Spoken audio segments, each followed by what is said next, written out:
রাত 11:50 ফ্যামটেকের উত্তরপাড়ায় স্বাগত জানাই সবাইকে। আমি সিয়াম আফতাব। অমাবস্যার শুক্রবারের প্রথম এপিসোডে আপনাদের সবাইকে স্বাগতম জানাই।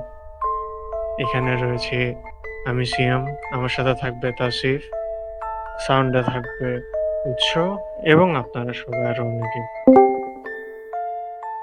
ইতিমধ্যে দেখা যাচ্ছে আমাদের উত্তরপাড়ায় অলরেডি 23 জনের আগমন ঘটে গিয়েছে। আশা করি আজকের শোটা আপনাদের সবার ভালো লাগবে। শো শুরু করার আগে কিছু হালকা নিয়ম কানুনের বেলা চলে যায়। এখানে প্রথমত নো মাইক চ্যাট অপশনটি আছে আপনাদের টেক্সট মেসেজের জন্য। আপনাদের কোনো মন্তব্য, কোনো ঘটনা, যে কোনো রকম কিছু যদি আমাদের জানানো থাকে নো মাইক চ্যাটে জানাবেন।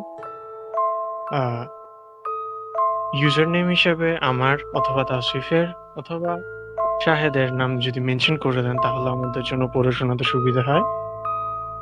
এছাড়াও যদি কারো কোনো ভবিষ্যতে ঘটনা শেয়ার করার কোনো ইচ্ছে বা কোনো কিছু বলার থাকে, বা আপনি যদি নিজে বলতে চান বা আমাদেরকে দিয়ে পড়িয়ে শোনাতে চান, তাহলে যোগাযোগ করতে পারেন আমার সাথে অথবা তাসিফ ফারহানের সাথে। সময়টা 11:52। আমরা প্রথম ঘটনার দিকে চলে যাব। ঘটনা শুরু করবে আজকে আমাদের Tasif Farhan. Tasif. Thank you so much ভাইয়া। আমি সরি ফর দ্যাট, আমি একটু লেট করে আসছি তার জন্য। আজকে অনেকে আছেন, সবাইকে থ্যাংক ইউ সো মাচ প্রথমত আসার জন্য। এটা আমাদের ফার্স্ট শো হচ্ছে অ্যাজ এ নেম হিসেবে। আই হোপ সবাই এনজয় করবেন। সো আমি আর কথা বাড়াবো না, আমি জাস্ট সরাসরি স্টোরিতে চলে যাব। স্টোরিটা হচ্ছে আমার একটা ফ্রেন্ডের, অ্যান্ড ও আমাকে আসলে লিখে পাঠিয়েছে। আর যেভাবে লিখে পাঠিয়েছে আমি সেভাবেই পড়ার চেষ্টা করছি।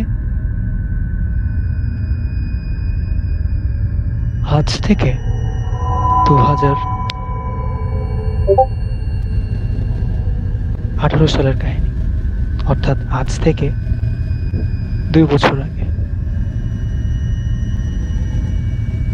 আমার দাদা মারা গিয়েছিলেন এবং সেই সাথে আমার ভাইও মারা গিয়েছিল। তবে আমার দাদার মৃত্যুটি স্বাভাবিক হলেও আমার ভাইয়ের মৃত্যু কিন্তু মোটেও স্বাভাবিক ছিল না। ঘটনাটি প্রথম দিকে চলে যায়।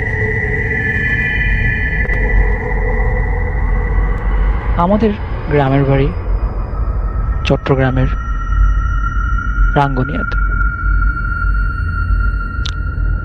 আমরা শহরে থাকলেও আমার দাদা দাদি থাকতো গ্রাম।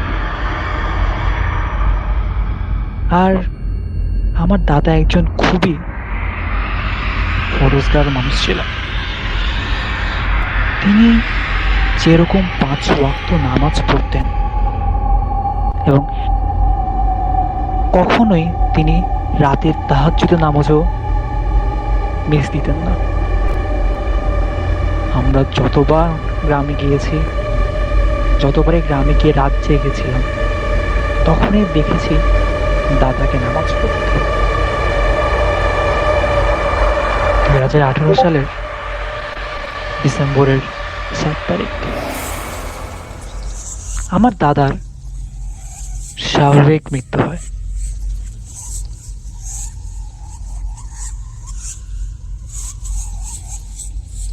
মৃত্যুর পর আমার চাচা চাচি, আমার ফুপা ফুপ্পি, আমরা সবাই গ্রামে যাই।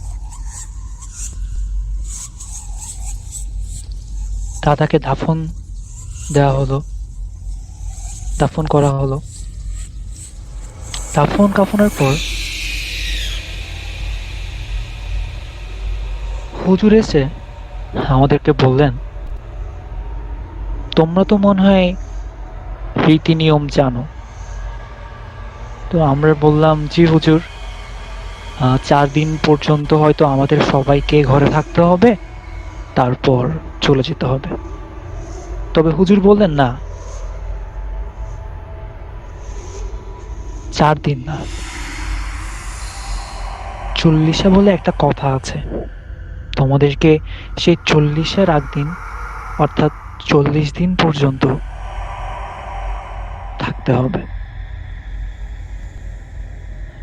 আমরা তখন জিজ্ঞেস করলাম, কেন হুজুর, কেন 40 দিন থাকতে হবে?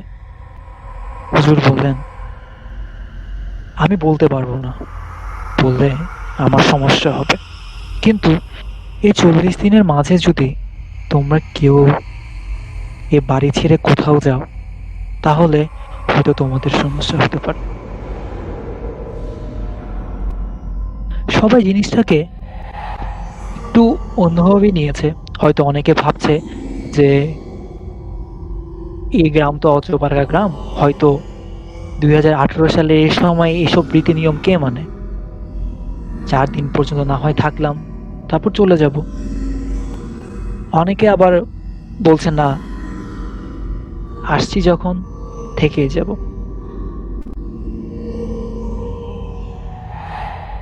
তবে বলে রাখা ভালো যে আমার ছোট ফুপি একজন অন্তঃসত্ত্বা নারী ছিলেন যখন আমার দাদা মারা যাচ্ছিলেন। তখন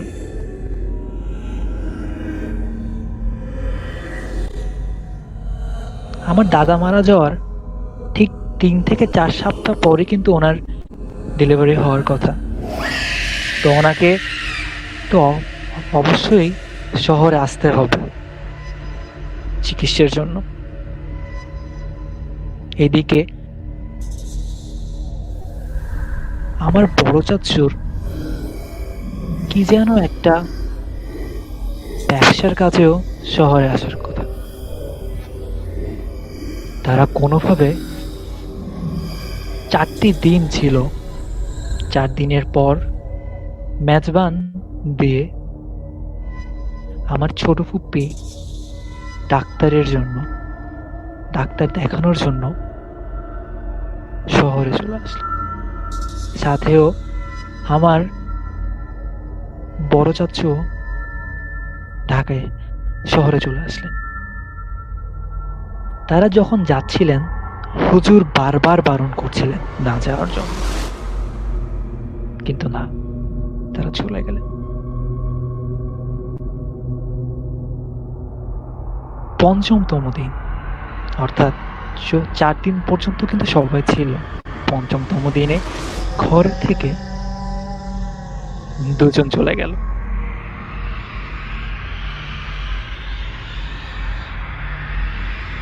তবে পঞ্চমতম দিনে তেমন কিছুই হয়নি। ষষ্ঠতম দিনই কিন্তু খুব সুন্দরভাবে চলে গেল। আমরা হয়তো ভেবেছি যে হুজুর হয়তো ভুল কিছু বলেছে, হয়তো বা এমন কিছু বলেছে যা হয়তো একসময় ছিল, বা যেহেতু এখন বর্তমান যুগ, হয়তো এমন কিছু আর এখন হয় না। তবে আসল ঘটনা হলো সপ্তমতম দিনে। ঘুম থেকে ওঠার পর কেমন যেন মনে হতে লাগলো যে যেদিন দাদা মারা গিয়েছিল ওই দিন ঘরের পরিবেশটা যেমন ছিল, চারদিকে আগরবাতির গন্ধ, গোলাপ জলের গন্ধ, যেরকম ঘুটঘুটে পরিবেশ। সপ্তমতম দিনটি সকালে উঠার পর থেকে একই রকম ছিল। আমরা ভেবেছি হয়তো কেউ মিলাদ পড়িয়ে, হয়তোবা কেউ দোয়া দুরুদ করে, হয়তোবা তার জন্য কেউ আগরবাতি ব্যবহার করেছে, হয়তো কেউ গোলাপ জল ব্যবহার করেছে। জিনিসটা আমরা স্বাভাবিকভাবে নিয়েছিলাম, কিন্তু আসলে কি স্বাভাবিক ছিল?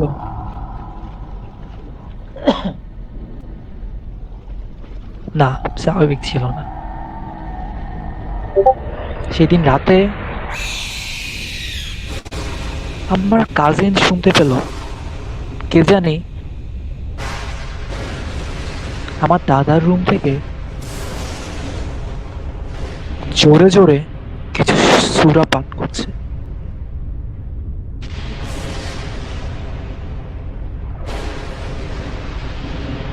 কি সূরা সেটা হয়তো স্পষ্ট শোনা না গেলেও ওই রুমে কেউ না কেউ কথা বলছে সেটা বোঝা যাচ্ছে, এবং কথা না আসলে সূরা পড়ছে সেটা বোঝা যাচ্ছে। আমার কাজিন, আমরা কেউ জিনিস খবরগুলা জানতাম না। আমার ভাই মারা যাওয়ার পর তারা শেয়ার করেছিল। আচ্ছা, যাই হোক, অষ্টমতম দিনে আসি। আবারও একই সকালে ঘুম থেকে ওঠার পর আবার সেই আগরবাতি, আবার সেই গোলাপ জলের গন্ধ। বুঝতে পারছি না কেন এমনটি হচ্ছে। এরই মাঝে আমার বড় ভাই, তারপর গ্রামের আরো কিছু বড় ভাইরা মিলে বের হয়েছে গ্রাম ঘোরার জন্য। এতদিন কি বাসায় বসে থাকা যায়? আমরা না হয় বাসায় বসেছিলাম, বাট বড়রা তো আর বাসায় বসে থাকতে পারে না, তারা তো এদিক ওদিক যেতেই হয়। তাই আমার বড় ভাই এবং সিদ্ধান্ত নিল যে আশেপাশে গ্রাম ঘুরে দেখবে, মনে হয়তো কিছু দুঃখ ছিল, দুঃখটা কাটিয়ে নিবে।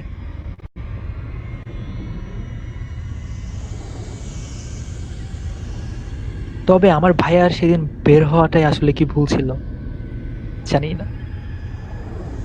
ভাইয়া সেদিন বাসায় আসতে আসতে রাত 10টা বাজিয়ে ফেলেছিল। শহর অঞ্চলের জন্য রাত 10টাটা তেমন কিছু না হলেও গ্রাম অঞ্চলের জন্য কিন্তু রাত 10টা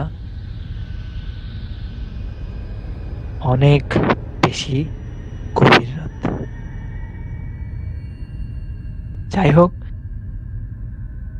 ভাইয়া এসেছেন বাসে, আমরা দরজা খুলে দিয়েছি, এবং খুব অদ্ভুতভাবে ভাইয়ার শরীর থেকে আগরবাতির গন্ধ বেরোচ্ছিল। আমি জিজ্ঞেস করছিলাম ভাইয়াকে যে ভাইয়া তুমি কোথায় গিয়েছিলে? ভাইয়া সেদিন কারোর সাথে কোনো কথা বলেননি, শুধু এসে রুমে গিয়ে শুয়ে পড়েছে। নবমতম দিন।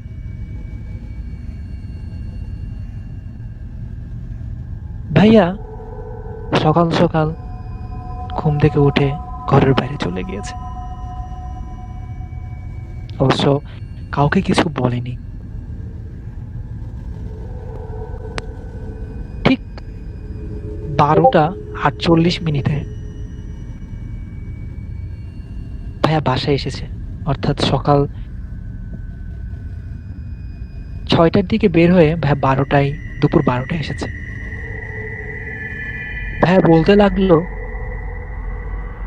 তিনি নাকি দাদাকে দেখছেন এবং দাদা নাকি ওনাকে ডাকছেন প্রতিটা মুহূর্তে, প্রতিটা জায়গায়। শুনতে অবাক হলেও কিন্তু আমরা জিনিসটাকে স্বাভাবিকভাবে নিয়েছি, কারণ আমরা ভাবছিলাম হয়তো দাদাকে ভাইয়া খুব মিস করছেন, তার জন্য হয়তো এমন মনে হচ্ছে। ঠিক ওই দিন দুপুরে ভাইয়া আমাদের সাথে খাওয়ার পর আবার বের হলেন বাসা থেকে। আমাদের বাড়ি থেকে ঠিক 2 বাড়ি এড়িয়ে গেলে আমাদের নিজেদের একটি পুকুর আছে। সেই পুকুরটির সামনে ভাইয়া চলে গেল। মাগরিবের আজান দেওয়ার ঠিক কিছু সময় আগে কে জানি পুকুরে ঝাঁপ দিল, এমন একটি কথা শোনা গেল। তারপর কিছুক্ষণ পর খবর এসেছে ওটা নাকি আমার ভাইয়া, এবং যে মানুষটা পুকুরে ঝাঁপ দিয়েছিল জীবিত অবস্থায়, সে মানুষটা আর জীবিত হয়ে বাসায় ফেরেনি। জানি না কি হয়েছিল। আমার দাদা তো খুব ফরজগার মানুষ ছিল।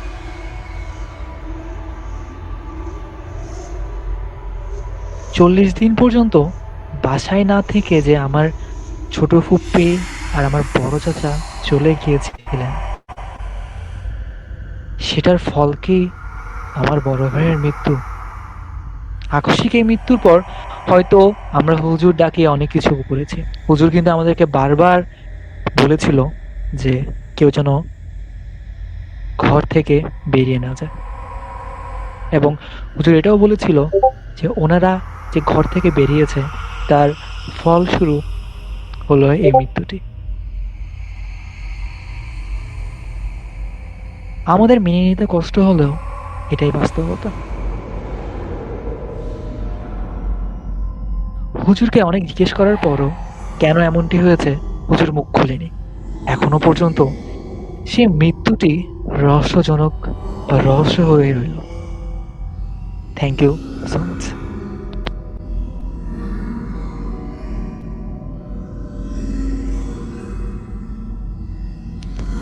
তৌসিফ ভালোই ছিল। রায়হানকে অসংখ্য ধন্যবাদ তার ঘটনা বলার জন্য।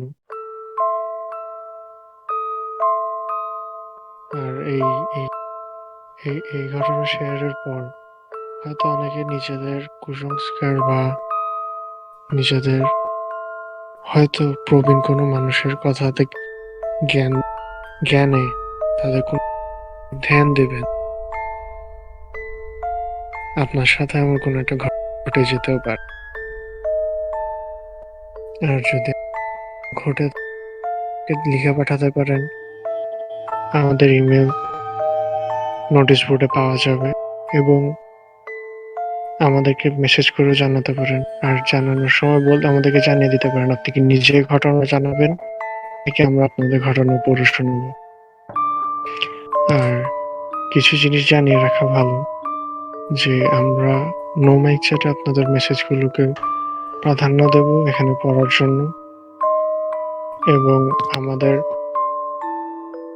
আমাদেরকে কিছু বলার থাকলে আমাকে দয়া করে আপনারা পিং করবেন যাতে পড়ে শোনাতে সুবিধা হয়।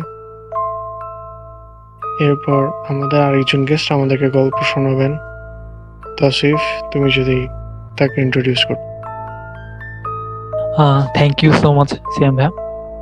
ইন দ্য মিন টাইম কিন্তু নোমাইক চ্যাটে আমাদেরকে ইয়াগমি ভাইয়া মেসেজ করেছেন যে OP bro, thank you so much ভাইয়া।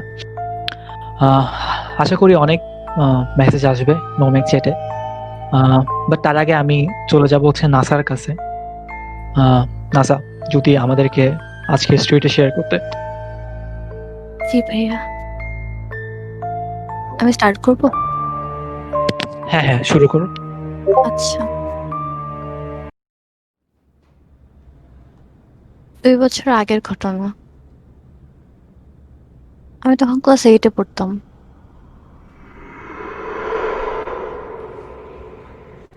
অনেক পড়ার চাপ, ডিএসসি সামনে। তো একদিন বিকালে পড়তেছিলাম, পড়তে পড়তে ঘুমাই গেলাম হঠাৎ করে।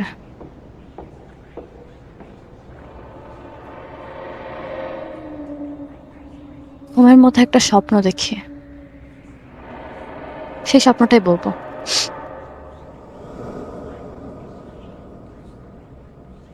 স্বপ্নের ফার্স্টে আমি একটা জঙ্গলে স্পন করি। স্পন বললাম বিকজ আমার কাছে এটা অনেকটা মাইনক্রাফটের মতো ছিল।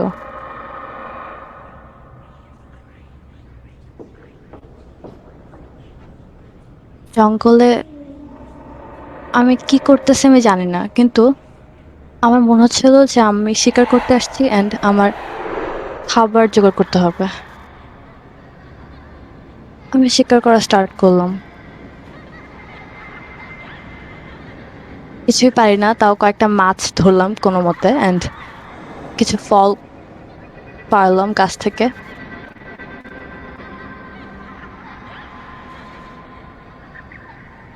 তারপর বাসা যেতে হবে। বাসার রাস্তা চিনি না, কিন্তু মনে হলো বাসার রাস্তা জানি আমি।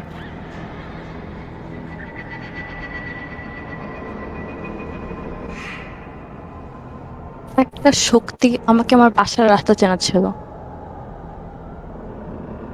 আমি সেটা অনুসরণ করতে থাকি।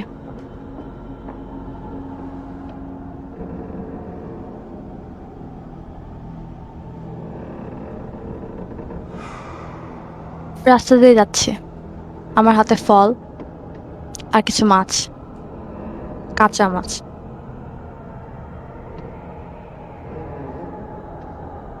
যেতে যেতে আমি একটা কবরস্থান পাই,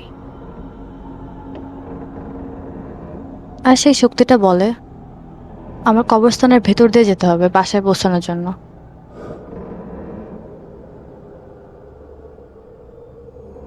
কি আর করবো, যদিও ভয় পাই, ঢুকে গেলাম।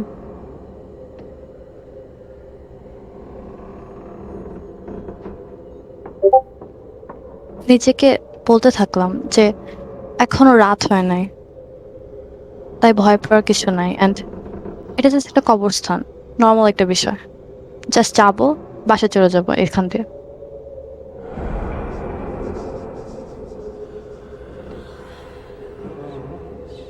যাচ্ছিলাম, রাস্তাটা অনেক বড় মনে হচ্ছিল, সময়টা খুব আস্তে আস্তে কাটতেছিল।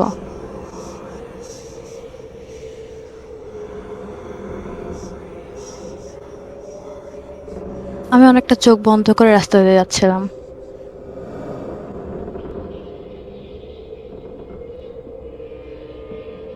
হঠাৎ করে আমার চোখ একটা কবরে যায়।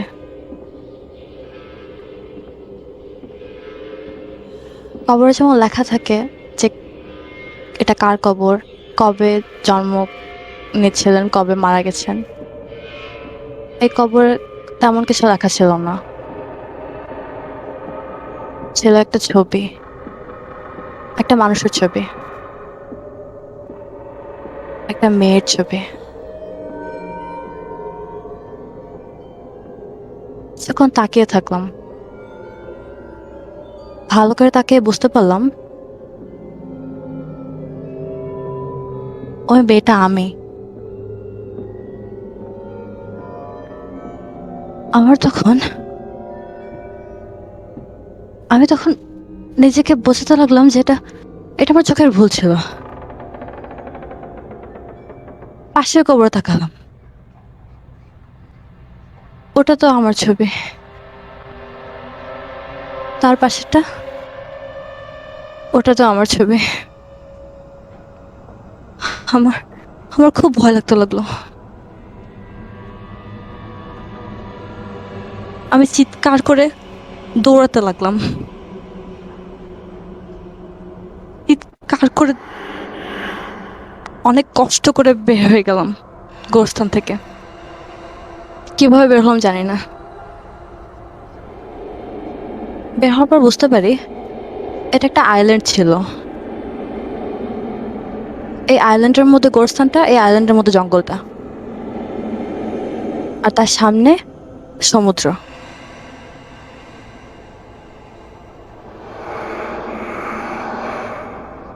এই আইল্যান্ডের কাছে আরেকটা আইল্যান্ড আছে, ওখানে আমার বাসা দেখা যাচ্ছিল।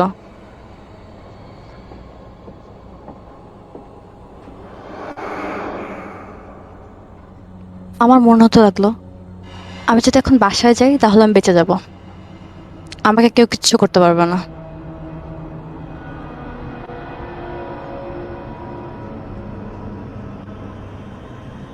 সমুদ্রে সাঁতার কাটা তো সহজ, আমি যদি সাঁতার কাটতে পারতাম না, কিন্তু স্বপ্নের মধ্যে সাঁতার কিভাবে জানি পারলাম।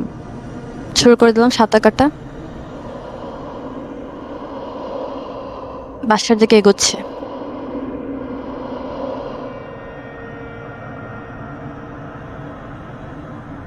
হঠাৎ মনে হলো কে যেন আমাকে ফলো করতেছে।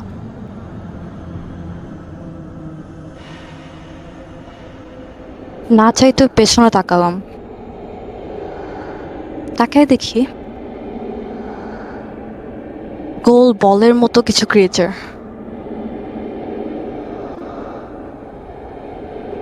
সেগুলো ভেসে ভেসে আমার কাছে আসতেছে, অনেকটা মাথার সাইজে।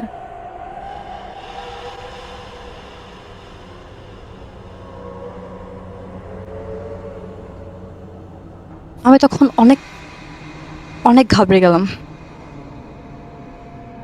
চেষ্টা করে নিজেকে শান্ত রাখতে পারলাম না।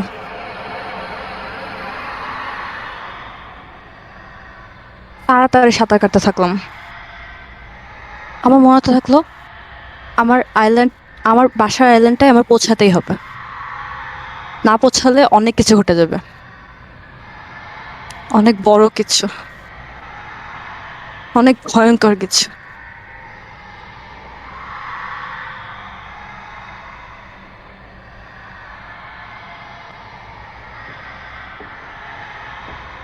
আমি যখন একদম কাছে পৌঁছে গেছি, একদম আমার বাসার আইল্যান্ডটা হাত দিছি, জাস্ট উঠবো, আইল্যান্ডের উপর উঠবো, ওই টাইমটাতে ওই ক্রিয়েচারগুলো আমার একদম কাছে চলে আসে। আর আমি আমার ঘাড়ে একটা আঘাত অনুভব করি। বুঝতে পারি ক্রিয়েচারগুলো আমাকে কামড় দিছে আমার ঘাড়ে। তারপর আর বাসায় পৌঁছাতে পারি না, সমুদ্রের তলায় ঘনিয়ে যাই, আর আমার স্বপ্ন ভেঙে যায়। ঘুম ভেঙে যায়, হালকা একটা চিৎকার দিয়ে ঘুম ভাঙে। ঘুম থেকে উঠে দেখি আমার ঘাড়ে ব্যথা।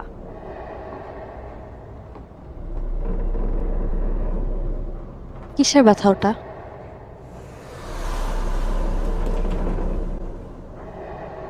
টান।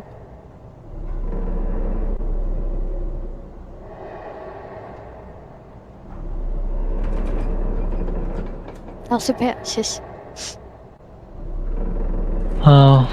Thank you so much Nasa. Nasa welcome. আহ, আসলে স্বপ্ন হ্যাঁ, স্বপ্ন। এমন আহ, এমন একটা জিনিস আহ, যেটাকে নিয়ে যদি আমি কথা বলা শুরু করি কখনো শেষ করতে পারবো না। হুম। আর যখন স্বপ্ন নিয়ে নাসা একটা স্টোরি বলে ফেলেছে, আমি ছোট্ট কিছু অ্যাড করতে চাই। আমি আমি জানি না সেটা আহ, অনেকের সাথে হয় কিনা, বাট আমার সাথে কিন্তু প্রতিনিয়তই হয়। আর সেটি হচ্ছে আমি যখন ঘুমাই এবং পরের দিন যখন ঘুম থেকে উঠে আহ, একটা সময় যখন আমি গোসল করতে যাই, হঠাৎ গোসল করার সময় শরীরের বিভিন্ন জায়গায় জ্বালা পোড়া করে। যখন ভালো করে খেয়াল করি তখন দেখি যে শরীরের বিভিন্ন জায়গায় আঁচড়ের দাগ, অর্থাৎ আহ, বড় বড় নখ দিয়ে যদি কোনো মানুষ আঁচড় দেয়, যে দাগটা হবে সেরকম দাগ। এবং ওইটার কারণে না, ওই জায়গাগুলোতে যখন আমার আহ, পানি লাগছিল, ওই জায়গাগুলো জ্বলতেছিল। আমি আম্মুকে বলি যে আম্মু দেখো তো আমার শরীরে এগুলো কেমনে আসছে।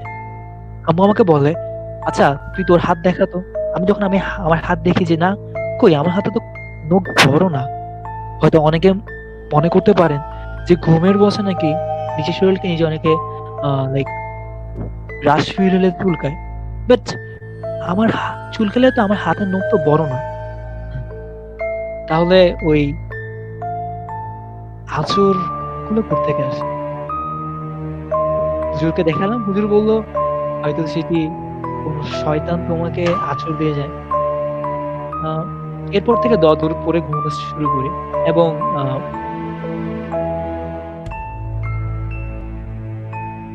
এখনো হয়, বাট মাঝে মাঝে। যেহেতু নাসা আজকে স্বপ্নের কথা বললো, তাই স্টোরিটা মনে পড়ে গেল। যাই হোক, আমরা তাহলে তো সেই কয়েকটা মেসেজে চলে যাই। আমাদের কাছে হ্যাঁ, নোম্যাক এটাই। চ্যাটে বেশ কয়েকটা মেসেজ এসেছে। তো শুরু করবো হচ্ছে আলিফ কার্টুন থেকে, স্ক্যারি নাইটমেয়ার। এরপরে লিখেছে A for Apple, concentration story, ভয় করে। এরপরে আলিফ কার্টুন আবার লিখেছে যে সত্যির আমার গুজবাম্পস আসছে, কেমনে ঘুমাবো আজকে, সত্যি bro epic nightmare, background music আর সাউন্ডটা ক্রিপি। এর জন্য আমরা আমাদের উৎসকে ধন্যবাদ জানাতে পারি ওর অসাধারণ Obviously, কাজের জন্য। ও এর সাথে উৎস আমাদেরকে ছাড়া মেসেজ কিন্তু করেছেন টিয়ারা, সি সিঙ্গল, ফার্স্ট টাইম ফ্যান্টিক সার্ভারে বুথে ফ্যাম শুনছি, আর অনেক ভয় লাগছে। ধন্যবাদ, অসংখ্য ধন্যবাদ। Thank you so much. এছাড়াও মেসেজ এরপর করেছেন এরপর মেসেজ করেছেন যে সাদাত মেসেজ করেছেন, আমি একা ঘুমাই ম্যাম, প্লাস আমার বাসার পাশেই কবরস্থান। সিঙ্গেল আবার মেসেজ করেছেন, আহ, আমি দুই দুই তারায় থাকি। ওকে, সাদাত তাকে মেনশন করে মেসেজ বলেছেন যে ওনার স্টোরিটা অনেক গুড ছিল, সুপার গুড। ওকে, ওকে, প্যাকেট আমাদেরকে মেসেজ করেছেন যে ভয় পাইলে আমার বেশি খিদা লাগে। ওকে, আমরা ঈশান সাজেস্ট করব নাজাকে অনেকগুলো পপকর্ন নিয়ে বসার জন্য, যাতে হচ্ছে পরে ভয়ে সামনে কিছু খাবারের জন্য নিতে যেতে যেতে দ্বিতীয় কোনো ভয়ের সম্মুখীন হতে না হয়। ওকে, তো আমাদেরকে ঈশান আরকি মেসেজ করেছেন নাসাকে ইন্ডিকেট করে যে that was scary. Okay, all credit goes to Nasa. Alif's cartoon আবার মেসেজ করেছেন যে রিয়েলি আমার গুস বাম্পস হয়েছে। ওকে, সিঙ্গেল আবার মেসেজ করেছেন নাইস ছিল নাসা আপনি। ওকে, ইয়াগমি ভাই মেসেজ করেছেন ভালো লাগছে, বাট ব্যাপারটা অনেকটা শেষ হয়েও শেষ হলো না, এমন কিছু। ওকে, আমাকে থ্যাংক ইউ জানাচ্ছেন এবং নাসাকেও থ্যাংক ইউ জানাচ্ছেন। ওয়েলকাম ভাইয়া। ওকে, সো আমি মেসেজগুলো পড়ে নিব, অনেক মেসেজ আসছে, বাট তার আগে আমি হচ্ছে সিয়াম ভাইয়ের কাছে চলে যাব। সিয়াম ভাইয়া, যদি আজকে আপনার ফার্স্ট স্টোরিটা আমাদের সাথে শেয়ার করতেন। ধন্যবাদ আসিফ। আমি আমি আজকের ঘটনা শুরু করার আগে বাংলাদেশের একটা জায়গাকে শাউট আউট দেবো, সেটা হচ্ছে চাঁদপুর। অনেকগুলো ঘটনা ওখান থেকে শোনা যাচ্ছে, অনেকগুলো ঘটনা সেখান থেকে আসছে। তো সেই সুবাদে চাঁদপুরের একটা ঘটনা দিয়ে শুরু করতে যাচ্ছি আজকে। চাঁদপুরবাসীকে বলবো, যদি এই ঘটনার সাথে আপনারা পরিচিত হয়ে থাকেন আমাদেরকে জানাবেন।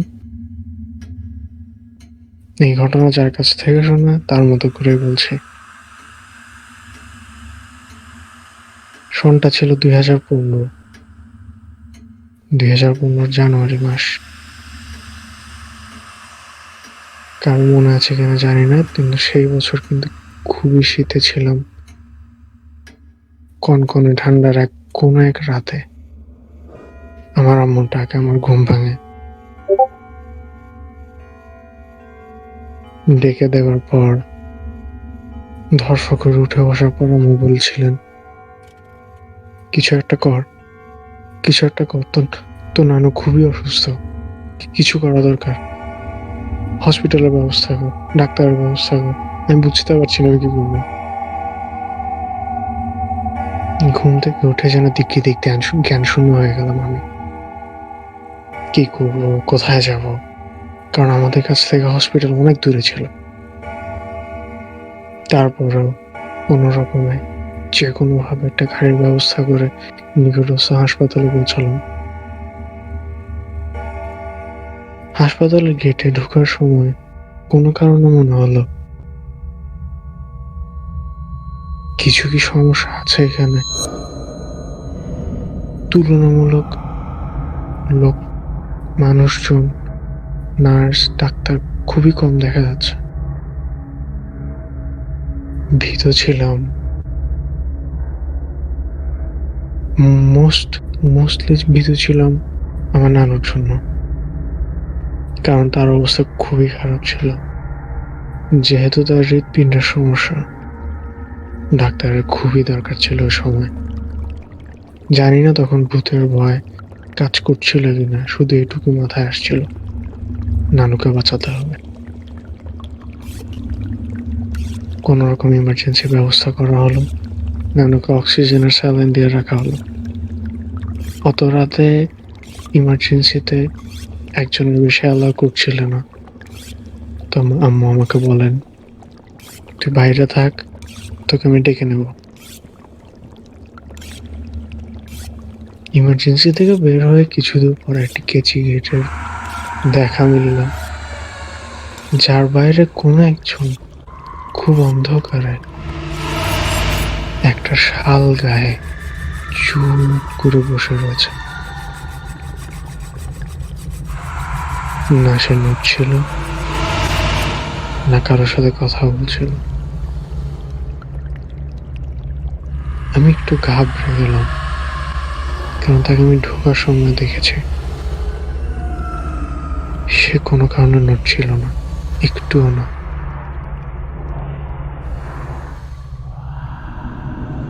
আমি ইমার্জেন্সির বাইরে সেই কেচি গেটের পাশেই পায়চারি করছিলাম, যদি কখনো নানুর কোনো ব্যাপারে কোনো ভালো খবর শোনা যায়।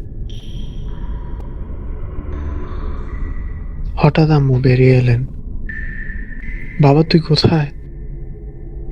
হ্যাঁ আম্মু, এখানেই আছি, বলো কি হয়েছে? রাত তো অনেক হলো বাবা, এখন ডাক্তার তো বলছেন ঢাকা চলে যেতে। মাথার উপর যেন আকাশ ভেঙে পড়ল। এই রাতে আমি ঢাকা কিভাবে যাব? মামাকে ফোন করলাম। মামা বললেন যে কোনো প্রকারে হোক ইমার্জেন্সি থেকে যাতে নানুকে বের করানো হয়, ভোর হতেই নানুকে ঢাকা নিয়ে যাওয়ার ব্যবস্থা উনি করবেন। কথা বলতে বলতে যেন ফোন কেটে গেল। কি হলো? ওরা দেখলাম ফোনের ব্যালেন্স শেষ। আম্মুর কাছ থেকে ফোন করতে চাইলাম, আম্মুর ফোনের ব্যালেন্স নেই। এই অসময়ে দুইজনের ফোনে যখন ব্যালেন্স নেই, তখন পড়লাম আরেক বিপত্তিতে। আম্মু আমার হাতে 100 টাকা ধরিয়ে দিয়ে বললেন, বাবা যেখান থেকে পারিস মোবাইলে রিচার্জ করে দে। কখন কিসের দরকার পড়ে বলা যাচ্ছে না। বেরো মনে মনে ভাবছিলাম, রাতের 2:30 বাজে। এখন আমি রিচার্জের দোকান কোথায় পাবো? তারপরও মনে মনে সিদ্ধান্ত নিলাম, নানুকে তো বাঁচাতে হবে, কিছু তো করতে হবে, কোথাও তো কিছু তো খোলা থাকবে। আমি বেরোলাম। কেচি গেট দিয়ে বেরোবার সময় মনে হলো সেই শাল পরা মানুষটা যেন আমার দিকে তাকিয়ে আছে। আমি অত শত খেয়াল না করে বের হওয়ার চেষ্টা করলাম। হসপিটালের মেইন গেট দিয়ে বের হওয়ার পর আমার মনে হলো কেউ আমাকে ফলো করছে, আমার পিছন পিছন কেউ হাঁটছে। আমি দাঁড়ালাম, ফিরে তাকালাম, জিজ্ঞেস করলাম কে ওখানে, কে, আর আমাকে ফলো করছেন কেন, কে আপনি? ছায়া থেকে বেরিয়ে এলো সেই শাল পরা মানুষটি, যাকে অন্ধকারে অনেক সময় কোনো নড়াচড়া ছাড়া দেখতে পেয়েছিলাম। সে তার মুখ দেখাচ্ছিল না, কিন্তু বলল, ভাইয়া এখানে তো রিচার্জের জিনিস পাবেন না।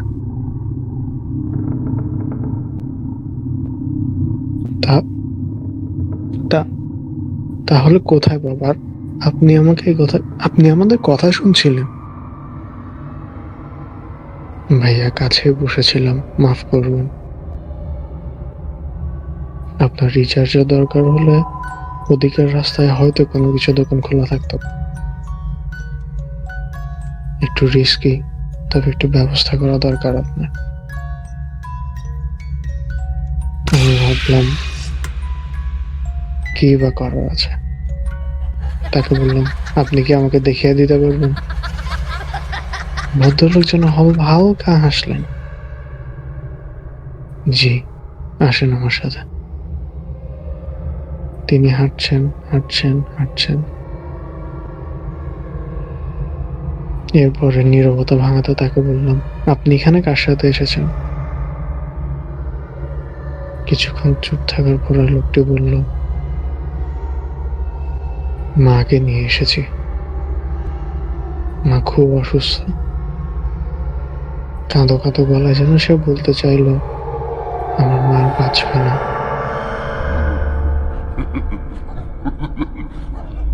আমি জিজ্ঞেস করলাম, কি হয়েছে আপনার মায়ের?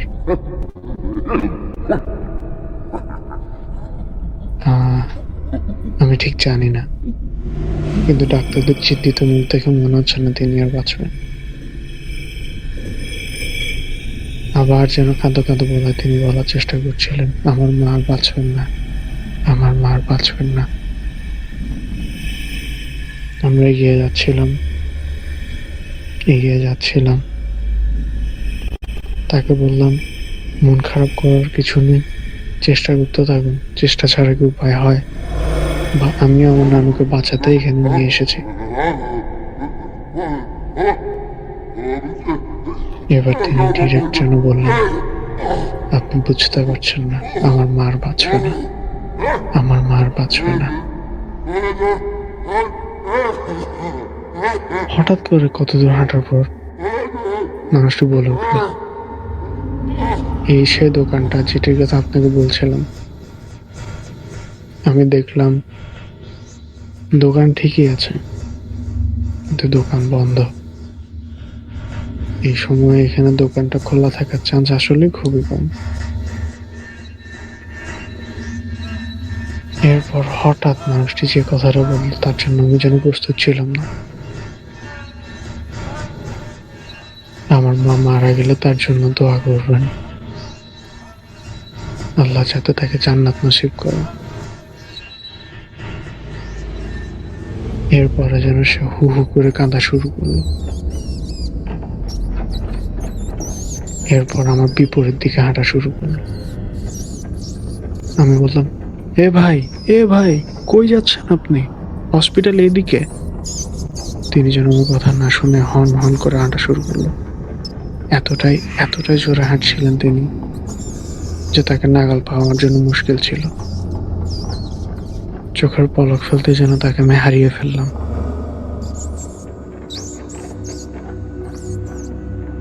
পরক্ষণে চিন্তা আসলো, আমার নানু। উল্টো হাঁটা শুরু করলাম। হসপিটাল পৌঁছে মাকে জানালাম, আম্মু, কোথাও দোকান খোলা নেই। আম্মু বলল, তো নানুর অবস্থা আগের চাইতে একটু ভালো, তুই তার বাইরে অপেক্ষা কর, কোনো কিছু লাগলে তোকে জানাবো। ভোরে আমার খালামণি এলেও। খালামণি আসার পর ডাক্তাররা আমার নানুর কিছু উন্নতি পেল, ঢাকা নিয়ে যাওয়ার ব্যবস্থা করা হচ্ছে। এদিকে ইমার্জেন্সি বেডে আমার নানুর পাশে এক মহিলা যেন হু হু করে কাঁদছেন। খালামণিকে জিজ্ঞেস করার পর খালামণি বলল, উনি সকাল পর্যন্ত বেঁচে ছিলেন, তার মেয়ে এই মুহূর্তে কাঁদছে তার মা মারা গিয়েছে বলে।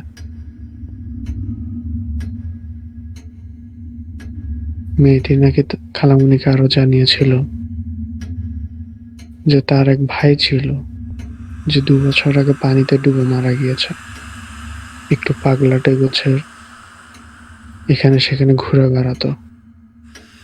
একদিন একটা সময় গিয়ে দেখা গিয়েছে সকালবেলা তার লাশ যেন ভেসে উঠেছে। একটু ধূসর রঙের শাল গায়ে দিয়ে শীতকালে ডোবায় বিভৎস চেহারা নিয়ে ভেসে উঠেছিল সে। পরক্ষণে আমার মনে পড়ল, তাহলে আমি কার সাথে কথা বলেছি? এটাই কি সে ছিল? পরক্ষণে আমার তার সেই কান্না জড়ানো গলাটা মনে পড়লো। আমার মা আর বাঁচবে না, আমার মা আর বাঁচবে না। ধন্যবাদ সবাইকে।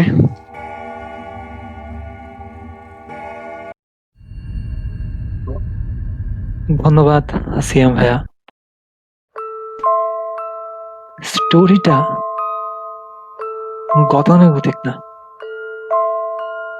তবে যদি মনোযোগ দিয়ে কিছু জিনিস বা কিছু কথা চিন্তা করি, অন্যরকম হয়তো এই অন্যরকমটাই আমাদের মাঝে ভয়ের সৃষ্টি করবে। যাক, আমি আর অতিরিক্ত কথা বলবো না, কারণ নোম্যাক চ্যাটে আমাদেরকে অনেকে অনেক কিছু লিখে পাঠিয়েছেন। আমি এক এক করে সেগুলো পড়ে দিতে চাইবো। আমাদেরকে সিঙ্গেল মেসেজ করেছেন যে ওনার বাড়ি নাকি খুলনা। ওকে, ইন দ্য মিনটাইম কিন্তু আমি একটা জিনিস বলে দিতে চাই যে আমাদের সবার প্রিয় ফ্রোজেন ফায়ার ভাইয়ার কিন্তু ভালো লাগছে আমাদের শুটিং।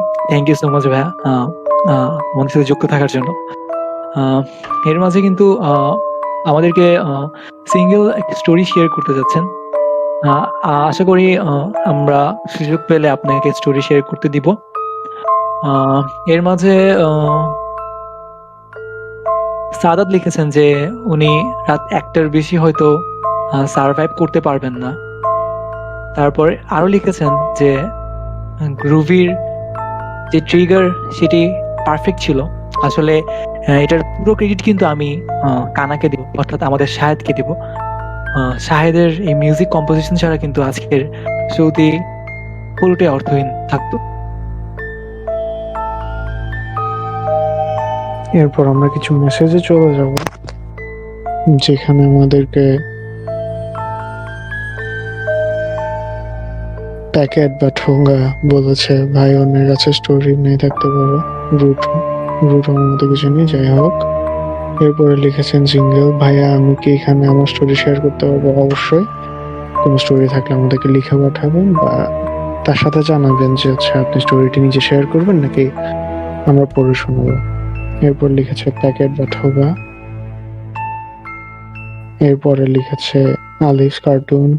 এরপরে লিখেছে ডার্ক কেভ। মিথিলা লিখেছে। এরপর লিখেছে ফ্রোজেন ফায়ার। বেশ ইন্টারেস্টিং, চালিয়ে যান। অসংখ্য ধন্যবাদ আপনাকে। এরপর ঈশান লিখেছে that was good enough bro. Ruman লিখেছে সাউন্ড আর স্টোরি দুইটা মিলে সেই লেভেলের জোস হইতেছে। ওপি সিয়াম আফতাব ভাই এবং কানা শাহেদ ভাইকে ধন্যবাদ। অসাধারণ। সাদাত লিখেছে নাইস ওয়ান সিয়াম আফতাব ভাই, অসংখ্য ধন্যবাদ তোমাকেও। এরপর ইয়োরি আগামী লিখেছে আমার এলাকার কাহিনী, সো ঠিকই আছে দাদা। ওপি অসংখ্য ধন্যবাদ তোমাকেও। নুসাইর লিখেছে তৌসিফের কোনো ব্রেক, ইনশাআল্লাহ আমরা একটু পরে একটা ব্রেকে যাচ্ছি। প্যাকেট বা ঠোকা লিখেছে জোস ব্রো, ধন্যবাদ, অসংখ্য ধন্যবাদ। তৌসিফ, আমরা কি নেক্সট কোন গেস্টের কাছে যাচ্ছি? হ্যাঁ, নেক্সট আমি নাস্তার কাছেই যাব। বাট তার আগে সিঙ্গেল আমাকে একটা আপনাকে একটা মেসেজ করেছে, আমি সেটার অ্যান্সার দিয়ে দিই। সেটা হচ্ছে তুমি আমাকে অথবা সিয়াম ভাইয়াকে ডিএম করো। আদারওয়াইজ আমার অর্থাৎ নোটিশ বোর্ডে কিন্তু আমার ইমেল অ্যাড্রেস যেটি আছে সেটি কিন্তু আমি দেওয়া আছে। তুমি চাইলে কিন্তু সেই ইমেল অ্যাড্রেসে মেল করতে পারো। হ্যাঁ, ইমেল করতে পারো। আচ্ছা, নাসা আমাকে লিখেছে যে আর পারবো না সেকেন্ড স্টোরিটা পরের ফ্রাইডেতে। আচ্ছা, নাসার কাছে যেতে চেয়েছিলাম আসলে, বাট নাসা হয়তো বা স্টোরিটা বলতে পারবে না, বাট আমি চলে যাবো আমার কাছে, আমি স্টোরিটা বলতে পারছি। আমরা আচ্ছা, তুমি শুরু করো তাহলে। আচ্ছা, আমার এই স্টোরিটা আমার নিজের সাথে ঘটা, এবং আমি আমার লাইফে বা আমার সাথে যে স্টোরিগুলা আসলে হয়ে থাকে সেগুলো যদি সাধারণ দৃষ্টিতে দেখি, তাহলে কিছু ক্ষেত্রে ভৌতিক মনে হতে পারে। আবার যদি একটু ইন্টেলেকচুয়াল ভাবে কিংবা যদি একটু গভীরভাবে চিন্তা করে দেখি, হয়তো সেটিকে খুব সাধারণভাবে বিশ্লেষণ করা যেতে পারে। থাক, আর কথা বাড়াবো না। এটা ক্লাস 6 এর ঘটনা, অর্থাৎ এখন থেকে 6 বছর আগে। সাধারণত ওই সময়টাতে আমি রাত জাগতাম না, বাট কোনো একটা কারণে ওই দিন আমার রাত জাগা হয়েছিল। কারণটা এখন হয়তো স্পষ্টভাবে মনে পড়ছে না, কিন্তু রাত জেগেছিলাম। আর ওই রাত জাগাটা সম্ভবত আমার আম্মু আব্বুদের চোখে সবচেয়ে বড় ভুল ছিল, যখন আমি আমার আব্বু আম্মুকে সেদিনের ঘটনাটি বলেছিলাম। যাই হোক, রাত তখন 2:48। ভাবছি, থাক, অনেক তো হয়েছে, আর রাত জাগবো না, এখন ঘুমিয়ে পড়বো। এটা চিন্তা করতে করতে আমি ওয়াশরুমে দেখে গেলাম। বলে রাখা ভালো, ক্লাস 6-এ যখন আমি পড়তাম তখন আমরা থাকতাম নরসিংদী এলাকায়, এবং আমার মনে হয় এখানে নরসিংদীর হয়তো অনেকেই আছেন। এবং নরসিংদীর আহ, একজন এমপি ছিলেন শাহেদ। আমরা ওনার বাসায় থাকতাম। তো ওনার বাসাটা এরকম ছিল যে 2 তলা একটি বাড়ি, এবং বাড়ির চারদিকে বাগান, যেটিকে আমি যদি বলি বাংলো বাড়ি যেটিকে বলে সেটি। যাই হোক,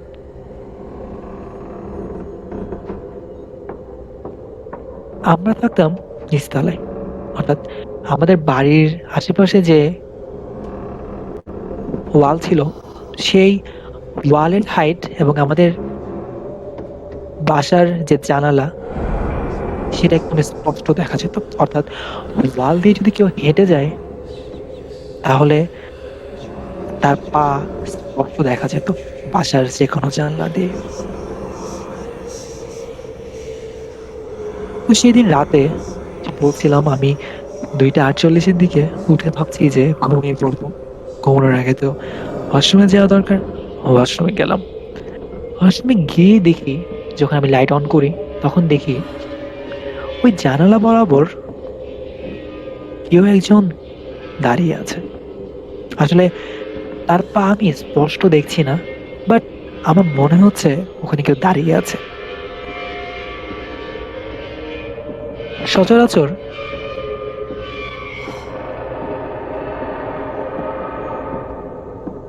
মাথায় এসেছিল হয়তো কোনো চোর, কারণ ওই সময়টাতে তেমন একটা ভূতের ভয় পেতাম না। যাই হোক, আমি চোর ভেবে আস্তে করে বাথরুম থেকে বের হলাম। ভাবলাম আব্বু আম্মুকে ডাকবো, ডেকে বলবো যে দেখো ওখানে কেউ একজন দাঁড়িয়ে আছে। আব্বু আম্মু রুমের দিকে যখন যাচ্ছিলাম এবং দরজা খুললাম যখন আব্বু আম্মুর রুমের, হঠাৎ করে কি জানি মাথায় আসলো। মনে হলো, না, আমি নিজেই চোরটিকে ধরবো একা। কি যেন সাহস কাজ করা শুরু করলো। আমি আবার দৌড়ে বাথরুমের দিকে গেলাম। মনে একটা ভয় ছিল যে হয়তো বা আমার লাইট জ্বালানো দেখে সে পালিয়ে যেতে পারে, তাই দৌড় দিয়েছিলাম। যাই হোক, এবার ওয়াশরুমের যখন সামনে দাঁড়াই, এবার চিত্রটা দেখে অন্যরকম। দুইটা চোখ আমার দিকে তাকিয়ে আছে।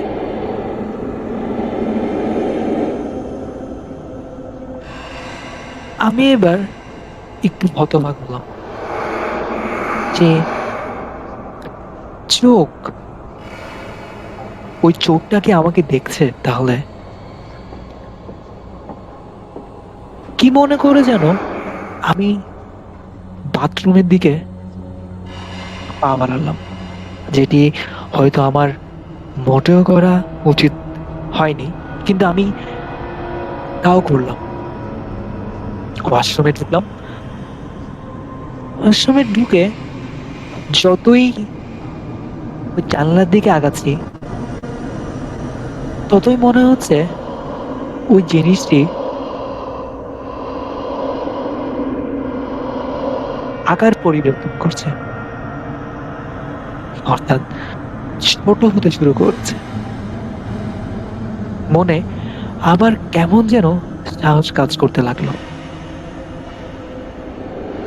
আচ্ছা, আগাচ্ছি আগাচ্ছি, জানলা থেকে হয়তো আমি 2-3 মিটার দূরে। এখন আমি স্পষ্ট সেই চোখগুলোকে দেখতে পাচ্ছি, কিন্তু কেন জানি মনে হচ্ছে আমি কাছে আসার কারণে ওই অবয়বটি নড়া শুরু করেছে। আচ্ছা,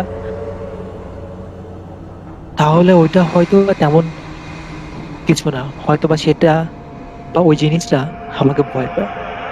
এবার এক নিমিষে কাছে গেল। কাছে গিয়ে দেখি কালো রঙের একটি বিড়াল আমার দিকে তাকিয়ে আছে।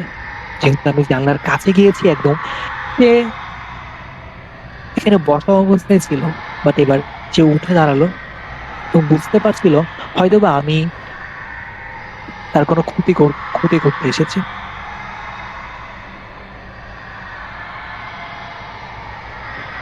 জিনিসটা আপদ দৃষ্টিতে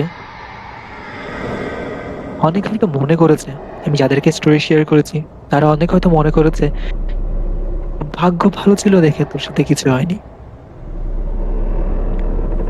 ওইটা কি খারাপ কিছু ছিল যেটি নাকি আমার অনেক বড় ক্ষতি করতে পারতো। হয়তোবা আমি খুব ভাগ্যবান ছিলাম কিংবা লাকি ছিলাম যে আমার কোনো ক্ষতি হয়নি। আর যদি আমি ইন্টেলেকচুয়াল ভাবে চিন্তা করে দেখি,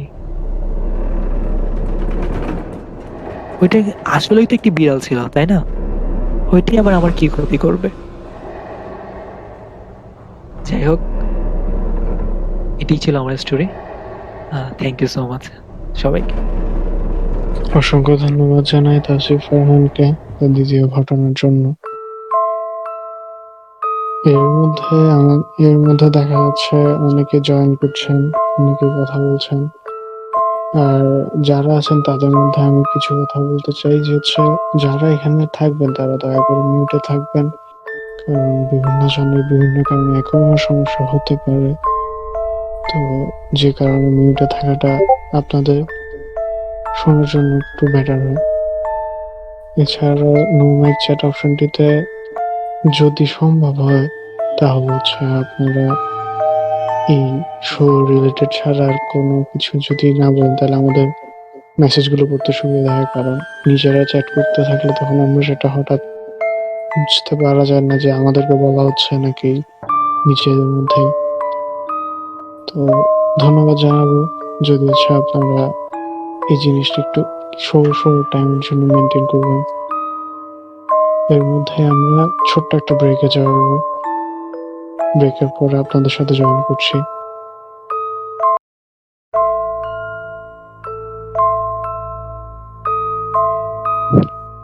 রাত 12:54 ফিরে এলাম অমাবস্যার শুক্রবারের প্রথম পর্বের।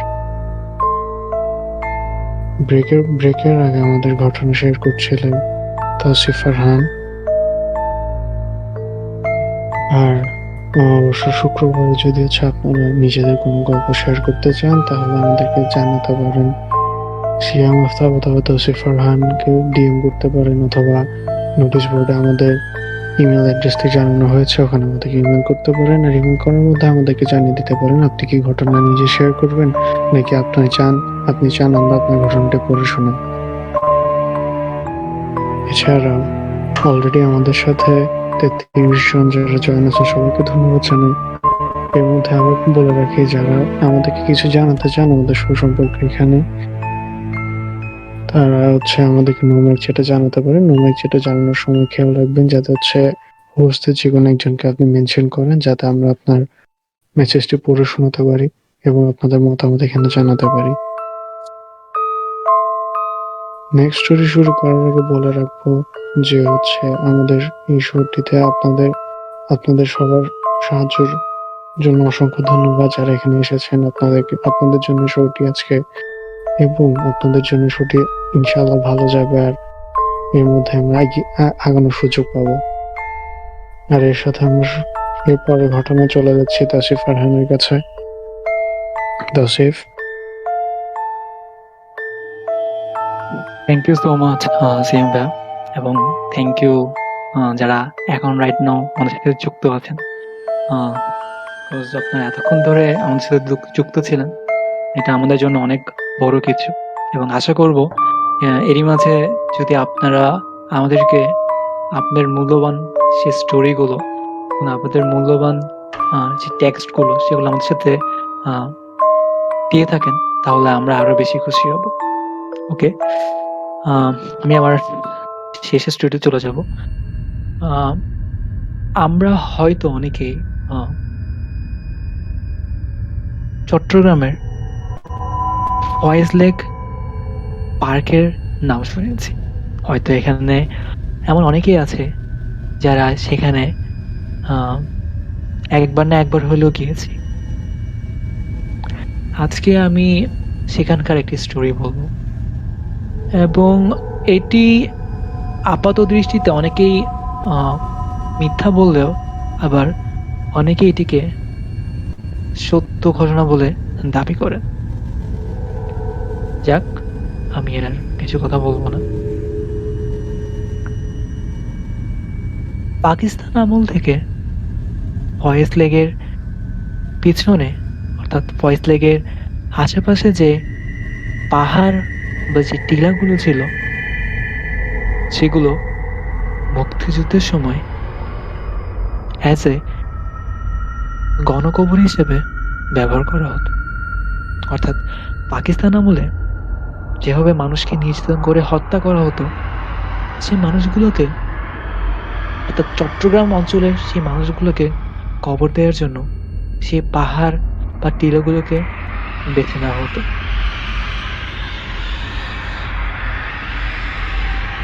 দেশ স্বাধীন হওয়ার পর সেই লেকটিকে ঘিরে পরে একটি সময় দুটি পার্ক গড়ে ওঠে। একটি ফয়েজ লেক, অপরটি সি ওয়ার্ল্ড। জনপ্রশাসন মনে করে যে এখানে পার্ক বা থিম পার্ক টাইপ কিছু করলে, মানুষের আনাগোনা থাকলে হয়তো বা এই জায়গাটিতে তেমন কোনো খারাপ বা বিরূপ প্রভাব পড়বে না। কিন্তু কে জানে বা কে জানতো যে ওই গণকবরে ফয়েজ লেকের কয়েকটি রিসোর্টের উপর এত বাজে প্রভাব ফেলবে।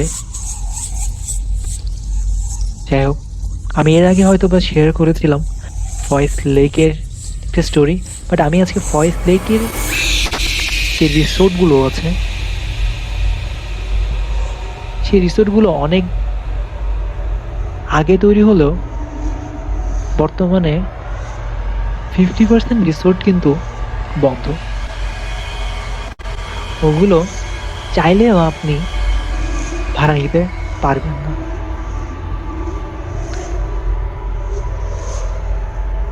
বেশ কিছুদিন আগে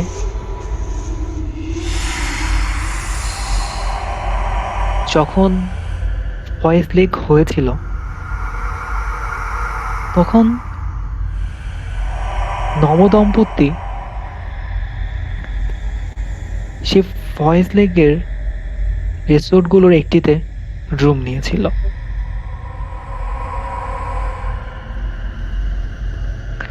তাদের রুমটি থেকে যে দৃশ্যটি দেখা যেত সেটি হচ্ছে কি, সামনে সেই পর্বত বা টিলা এবং নিচে তাকালে সেই ফয়েজ লেক। তারা যেদিন থাকতে এসেছিল সেদিন রাতে,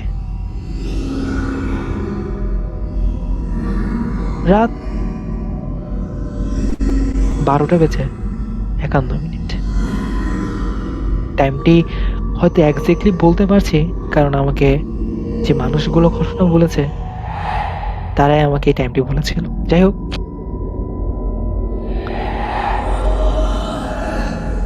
12:51।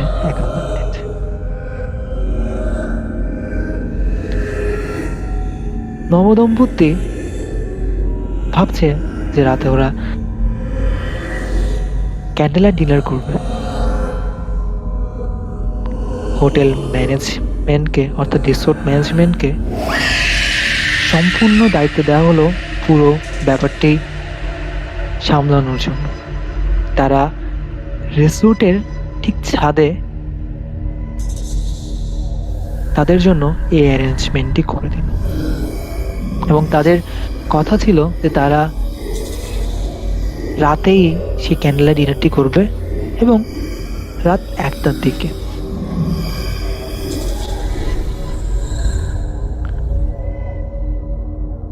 তারা যখন সেই ডিনারটির জন্য ছাদে গেল, ওই নবদম্পতির মধ্যে যে স্বামী ছিলেন উনি বলেছিলেন যে যেন ওনাদেরকে একটি আলাদা প্রাইভেসি দেওয়া হয় এবং বাইরে থেকে কাউকে ছাদে উঠতে দেওয়া যাতে না হয়। হোটেল কর্তৃপক্ষ তাই করলেন।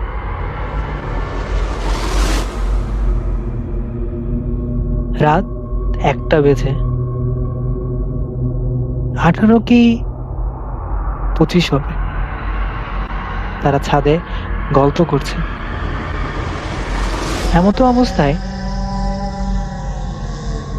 কে যেন পাহাড় ওই টিলাগুলো থেকে ডাকা শুরু করেছে। আসলে ডাকা না, কেমন যেন এক ধরনের আওয়াজ, এবং সেই আওয়াজটি খুব বিদঘুটে।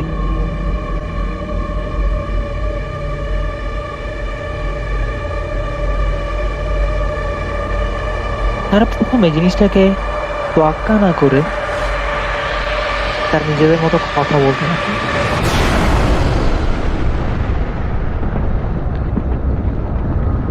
ওই সময়টা শীতের রাত ছিল, তো বোঝাই যাচ্ছে চারিদিকে কুয়াশা আচ্ছন্ন।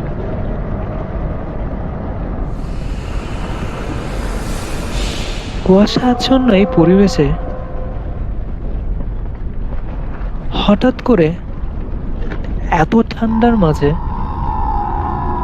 মনে হচ্ছে তাদের চারদিকে কেমন যেন এক ধরনের গরম প্রবাহ বা গরম উষ্ণ পরিবেশ তৈরি হয়েছে।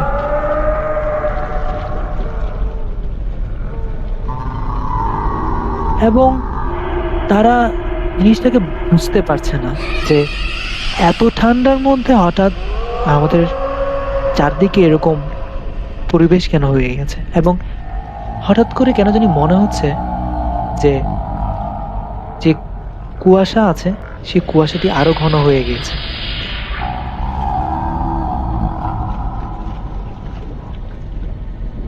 যাই হোক, যেহেতু তাদের ক্যান্ডেল লাইট ডিনার ছিল তারা সেদিকেই এনজয় করছিল। এমন এমন অবস্থায় আবার কে জানি বিদঘুটে আওয়াজে পাহাড় থেকে চিল্লাতে লাগলো।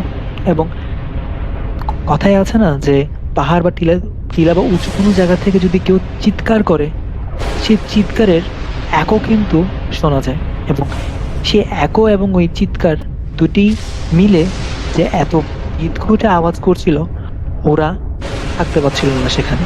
ওরা ওরা এক পর্যায়ে ছাদ থেকে নেমে গিয়ে কর্তৃপক্ষকে বলল যে আমরা এখানে আছি, বাট আমাদেরকে মানে বলতে দিচ্ছে না, এখানে আওয়াজ করা হচ্ছে বিভিন্ন ধরনের।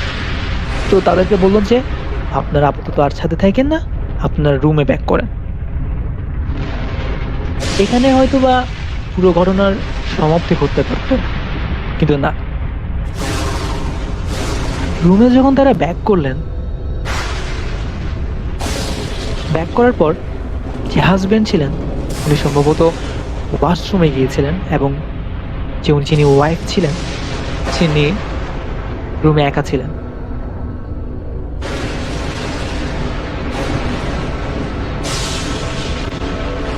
ওয়াইফ দেখতে পায়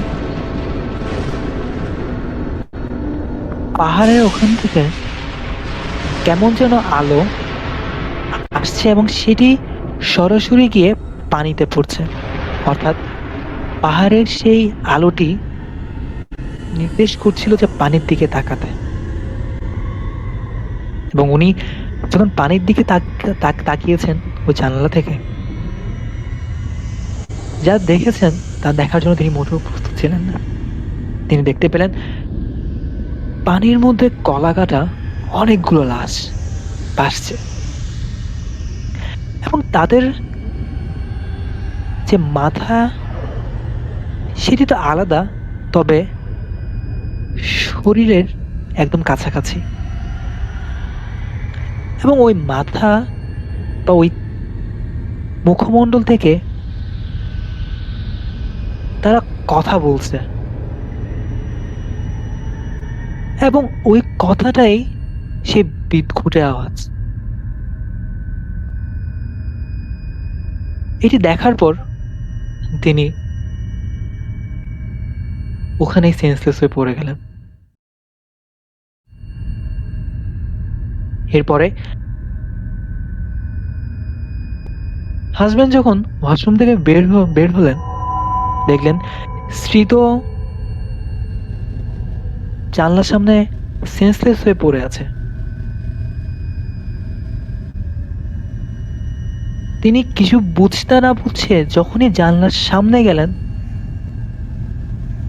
তিনি এবার যা দেখতে পেলেন তিনি সেটা দেখার জন্য মোটেও প্রস্তুত ছিলেন না। তিনি দেখতে পেলেন ওই লাশগুলো এবার ওনার জানলার সামনে ভাসছে। শুনতে অনেক বিদঘুটে মনে হলেও সত্যিকার অর্থে অনেক বিদঘুটে ছিল।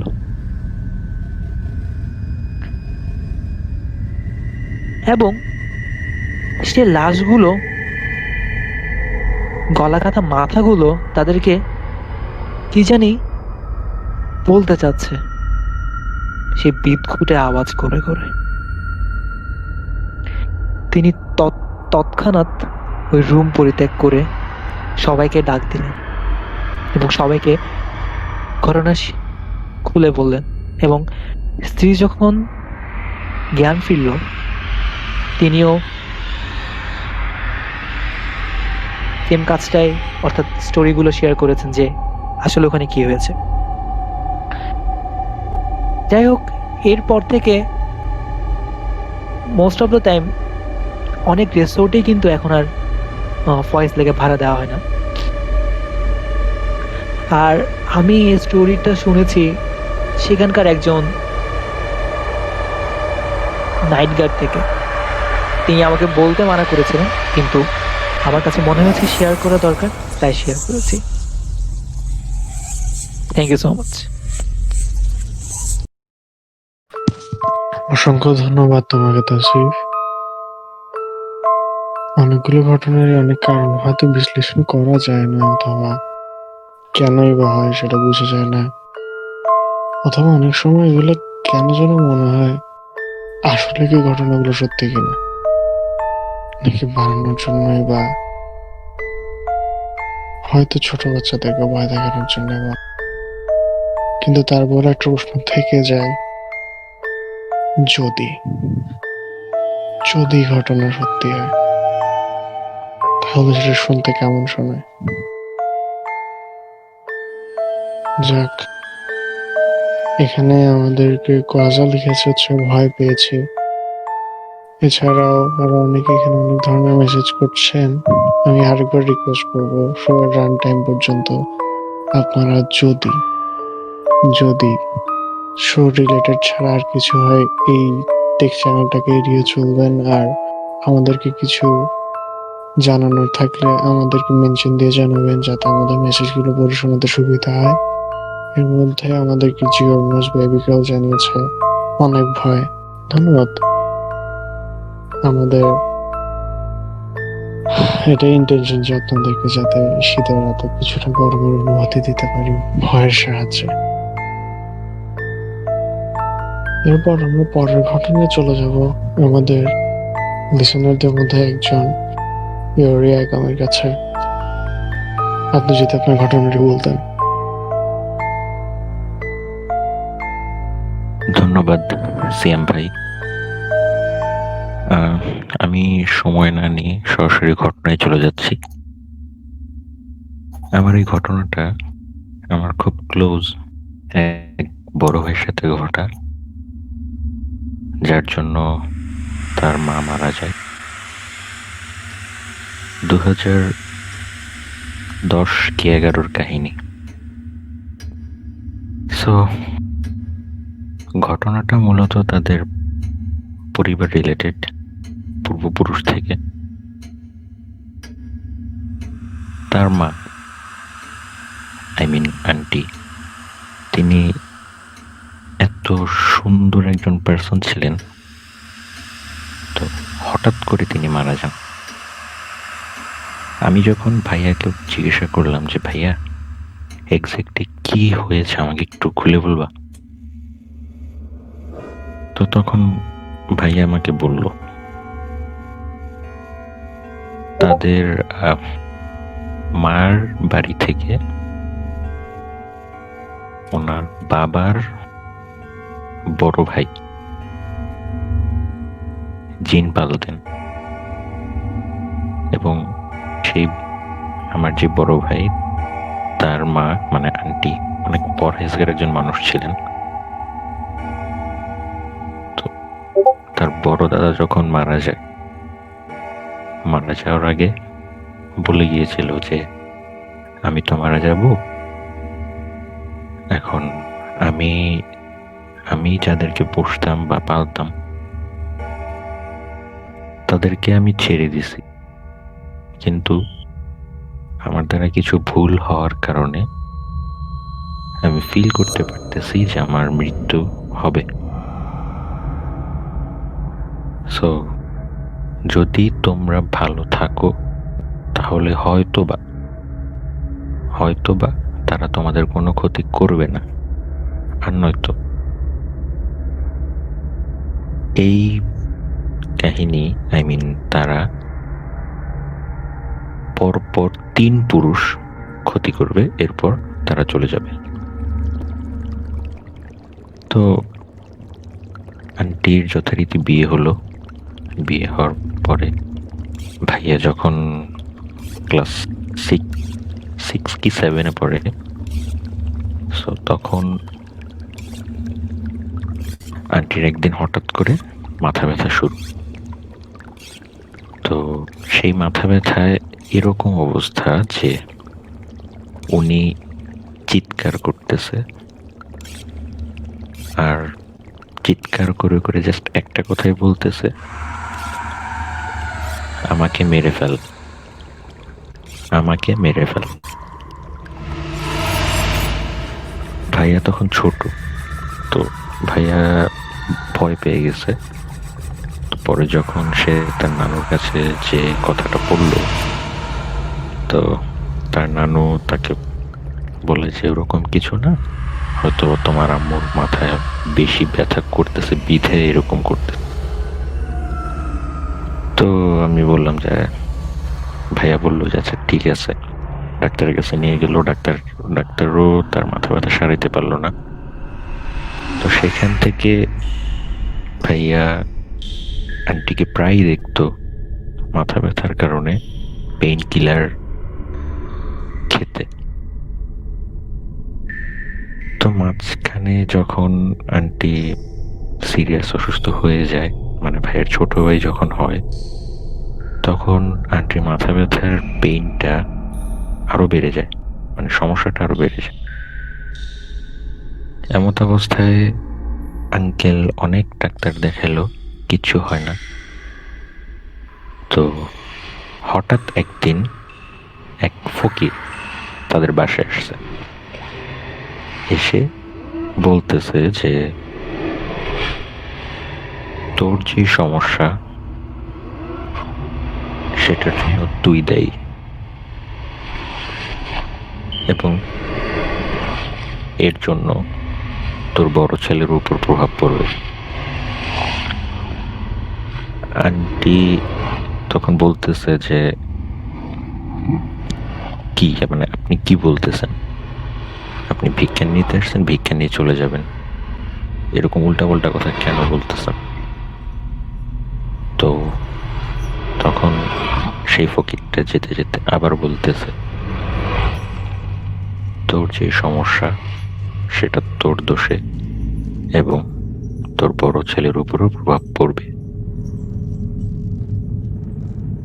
তো আন্টি ওই ফকিরের কথা অতটা পাত্তা দেয় নাই। সেদিন সন্ধ্যায় আন্টির তীব্র মাথা ব্যথা, মাগরিবের টাইমে এতটা মাথা ব্যথা যে বলার মতো না। আন্টি লিটারালি ছটফট করতেছে। ভাইয়া তো ভয় পেয়ে গেছে, বাহির থেকে চলে আসছে, ফোন দেওয়া হইলো, চলে আসলো। চলে আসার পরে তাকে হসপিটালে নিয়ে গেল। হসপিটালে নিয়ে যাওয়ার পরে ডাক্তার যখন তার সব ধরনের টেস্ট করানোর পরেও কোনো কিছু ধরতে পারেনি, তখন ডাক্তার বলল যে আচ্ছা আপনি আপাতত আইসিইউতে ভর্তি করিয়ে রাখেন, আমরা অবজারভেশনে রাখি, এরপরে দেখা যাবে কি হয়। তো আন্টি আইসিইউতে ভর্তি করানো হলো। 3 দিন ছিল, 3 দিন পর আন্টি মোটামুটি সুস্থ। আন্টিকে যেদিন আইসিইউ থেকে রিলিজ দিয়ে দিল, সেদিন বিকালবেলা বাসায় এসে যেভাবে রান্নাবাড়ি করা লাগে বা বাসাপত্র গুছানো, সেই কাজটা সে করে জাস্ট বসছে। হঠাৎ করেই আন্টি চিৎকার দিয়ে সেন্সলেস। আঙ্কেল ছিল, আঙ্কেলের সেদিন অফ ডে ছিল। আঙ্কেল সাথে সাথে ওনাকে নিয়ে আবার হসপিটালে গেল।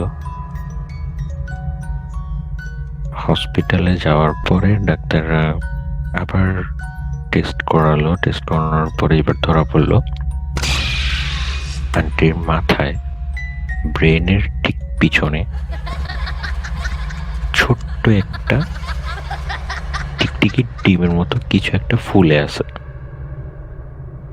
বাট এটা ডিটেক্ট করতে পারতেছে না। তো ডাক্তার বললো যে অপারেশন করা লাগবে। আচ্ছা ঠিক আছে, আন্টিকে যথারীতি অপারেশন করানো হলো। অপারেশন করানোর পরে সেই জিনিসটা যখন বের করলো, তারা সেখানে দেখলো একটা সুতার গুচ্ছ, ছোট একটা সুতার গুচ্ছ, এবং সেটা তারা বের করে আবার অপারেশন সাকসেসফুল ভাবে শেষ হওয়ার পরে যখন মোটামুটি মানে কোমায় থাকা অবস্থায় আঙ্কেল নামাজ পড়তে যখন মসজিদে যায়, সেখানকার হুজুর আঙ্কেলকে দেখে নামাজ শেষে বলতেছে, বাবা শোন, আজ তোর স্ত্রীর যেই সমস্যাটা, সেটার জন্য শুধুমাত্র তোর স্ত্রী দায়ী। এবং এটার প্রভাব তোর বড় ছেলের উপরও পড়বে। আঙ্কেল কথাটা শোনার পরে সম্পূর্ণভাবে অবাক যে এই কথা শুধুমাত্র আমি জানি, আমার বড় ছেলে জানে, আর আমার স্ত্রী জানে, এবং সেম কথাটা ফকির বলছিল। হুজুর কিভাবে জানলো? তখন আঙ্কেল হুজুরকে জিজ্ঞাসা করলো যে আপনি কিভাবে জানলেন, বা আপনি কেন আমাকে এই কথা বললেন? তখন হুজুর বলল, দেখ, তোর যে বড় দাদা, উনি যেই জিনগুলাকে পালতো, তাদেরকে ছাড়ার টাইমে একটা প্রতিজ্ঞা করছিল যে তাদের আর কখনো কেউ ডিস্টার্ব করবে না। বাট তোর স্ত্রী বাড়ি থেকে আসার সময় তাদের কোনো একজনকে লাথি মেরে চলে আসছে। আঙ্কেল তখন জিজ্ঞাসা করলো যে লাথি মারছে কিভাবে? তখন হুজুর বলতেছে, তোর স্ত্রী সন্ধ্যার দিকে, যখন যেদিন তোরা বাড়ি থেকে চলে আসবি তার আগের দিন রাতের বেলা, তোর স্ত্রী যখন ওয়াশরুম থেকে আসতেছিল, তখন তোর স্ত্রীর সামনে একটা কালো বিড়াল ছিল, যেটা সে প্রথমে ভয় দেখানোর পরও বিড়ালটা যখন নড়তেছিল না, তখন তোর স্ত্রী সে বিড়ালটাকে লাথি মারত।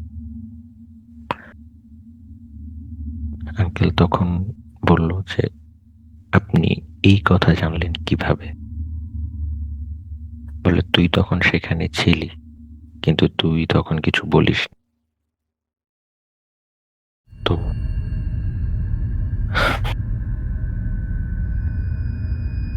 আঙ্কেল তখন বলল যে এখন কি করা যাবে বা কি করতে হবে? হুজুর বলল যে তোর স্ত্রীকে সম্ভবত আর বাঁচানো সম্ভব না। যদি পারিস আল্লাহর কাছে মাফ চা এবং দোয়া কর যাতে আল্লাহ মাফ করেন, আর তোর বড় ছেলেকে দেখে রাখিস। আঙ্কেল আর কিছু বলেনি, জিজ্ঞাসাও করে নাই, কারণ আঙ্কেল জানতো অলরেডি যে তার স্ত্রী কোমায়। নামাজ পড়ে যখন হসপিটালে গেল, সন্ধ্যা 7টার দিকে আন্টি মারা গেল। তো ঘটনা সম্ভবত এখানেই, আমি যতটুকু ভাবছিলাম যে এখানে শেষ হবে, বাট ভাইয়া তখন বলল যে আমার মা মারা যাওয়ার পর থেকেই আমার সাথে জিনিসগুলো ঘটা শুরু করলো। আমি ছোট কোনো একটা বিষয়েও যদি রাগ হই, আমার রাগ এত পরিমাণে বাড়ে, আমি পাগল হয়ে থাকি। আর আমার যখন কলেজ লাইফে আমি পা দিই, তখনও আমার সাথে এরকম কাহিনী ঘটছে। আমি বললাম যে কি রকম? সে তখন বলল, আমি যখন কলেজ লাইফে পা দিই, তখন আমার নতুন নতুন ছেলে মেয়েদের সাথে পরিচয় হলো, নতুন নতুন বন্ধুত্ব, ভালো লাগা মন্দ লাগা। এর মাঝখানে আমার ফ্রেন্ড সার্কেলের মধ্যেই 2জন মেয়ে আমাকে খুব পছন্দ করত, কিন্তু আমি অন্যজনকে পছন্দ করতাম। তো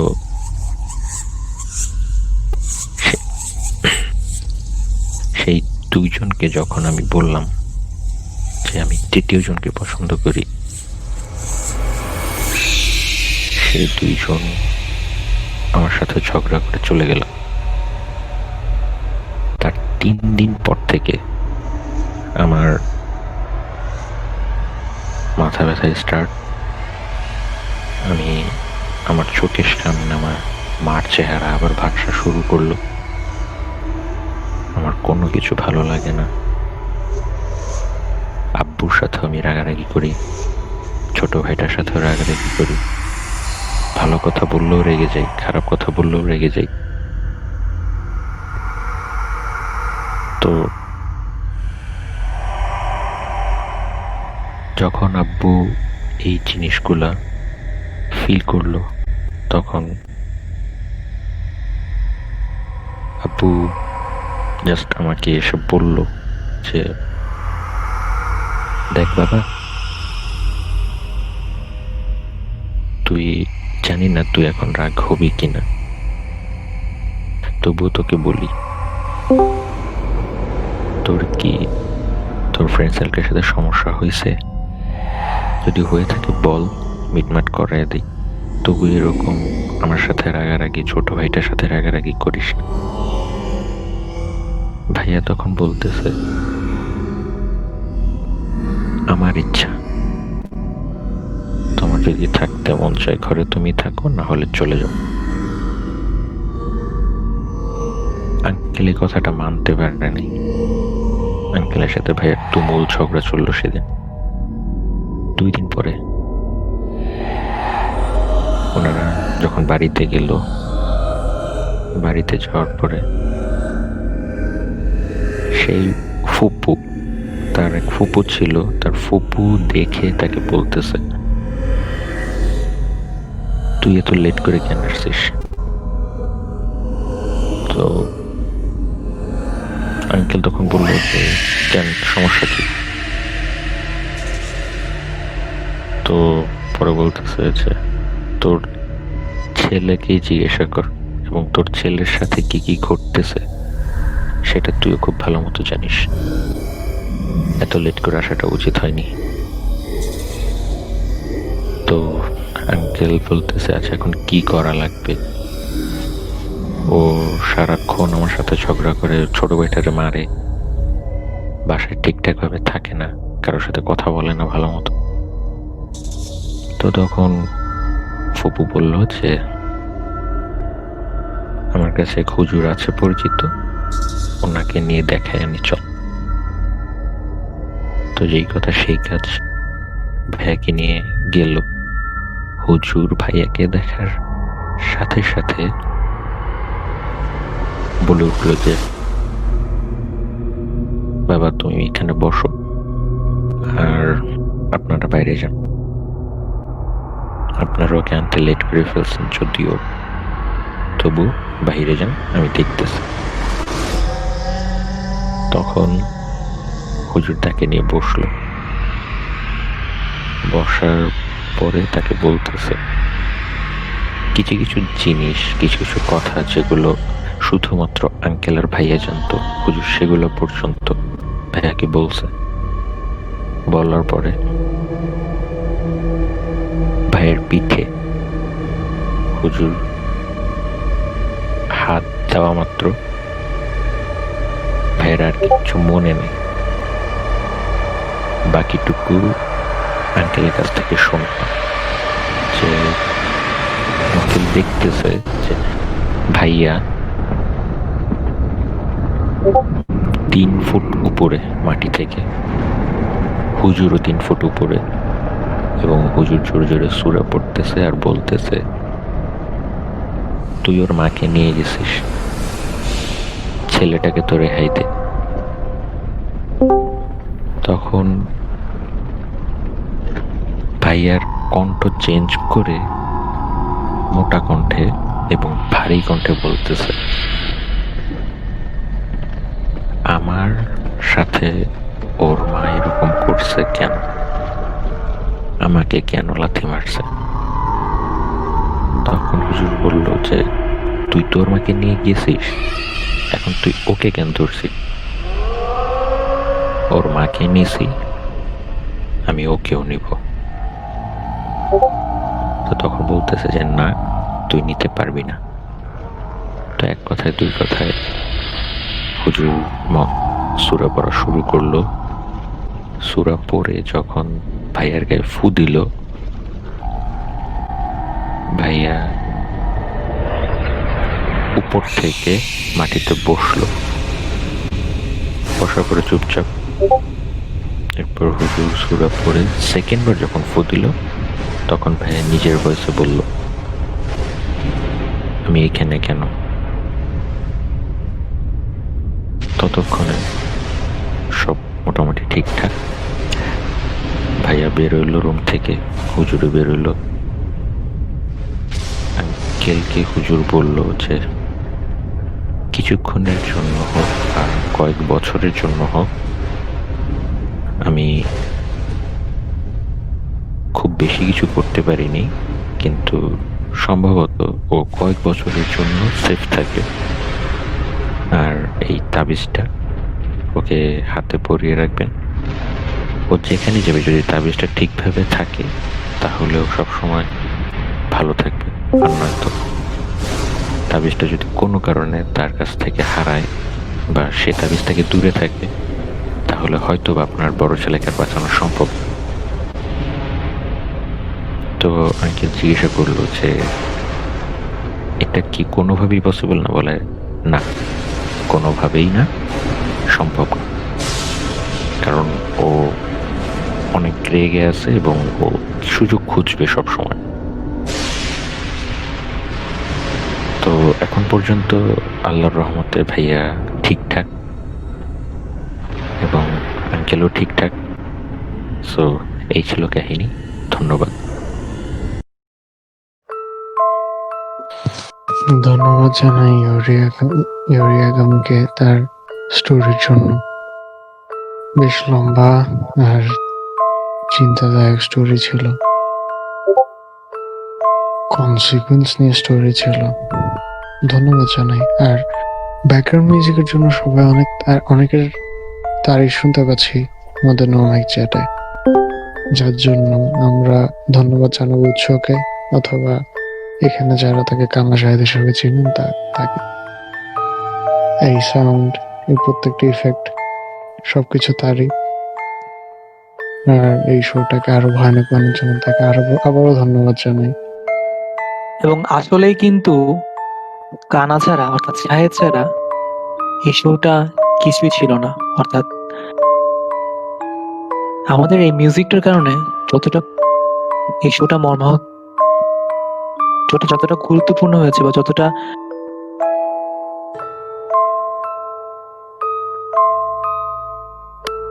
শোটা যতটা প্রাণবন্ত হয়েছে সেটি credit mostly goes to Shahed বা উৎস। তাছাড়া কি কিছু মেসেজ পড়বো? আমি শেষবারের মতো কিছু মেসেজ পড়ে দিতে চাই। আমাদেরকে কজা মেসেজ করেছে, তিনি ভয় পেয়েছেন। আমাদেরকে বেবি গার্ল মেসেজ করেছেন, অনেক ভয়ের। তারপর রুম্মান আমাদেরকে মেসেজ করেছেন, বর্ণনা করার ভাষা নেই কতটা সুন্দর হয়েছে গল্পগুলো। আমাদেরকে সিঙ্গেল মেসেজ করেছেন যে আমার শরীর খারাপ করছে ভয় প্লাস ঠান্ডাতে। Thank you so much. এবং আসলেই ভয়ের যে মাত্রাটা সেটি কিন্তু এক ধাপ বাড়িয়ে দিয়েছে শাহেদ। আমাদেরকে আলু কিলস হিজ নন হিজ নন এক্সিস্ট বউ আমাদেরকে লাইক একটা সাজেশন দিয়েছে, সেটা হচ্ছে তোমরা 3D মিউজিক ইউজ করতে পারতা। ওকে, ইনশাল্লাহ চেষ্টা করব। আমাদেরকে সিনহা মেসেজ করেছেন যে উনি নিজেকেই নিজে আয়নায় দেখে ভয় পেয়ে গিয়েছে। ওকে, আমাদেরকে শেষবারের মতো মিথিল আপু মেসেজ করেছেন, সেটি হচ্ছে ওনার ভয় লাগছে এবং উনি আয়াতুল কুরসি পড়ছেন। এবং কোয়াজা আবার লিখছে যে শাহেদ বেস্ট, শাহেদ ভাই বেস্ট। আর ঈশান লিখেছেন যে চিনির স্টোরিগুলা অলওয়েজ স্ক্যারি। কোড লিখেছে দ্যাট ওয়াজ গুড। সো আজকের মতো এখন ঠিক রাত 11:35 এবং প্রতিবারের মতো আমরা কিন্তু দ্যাটটাই শেষ করে ফেলি এবং আজকের মতো আমরা এখানে শেষ করতে যাচ্ছি। এবং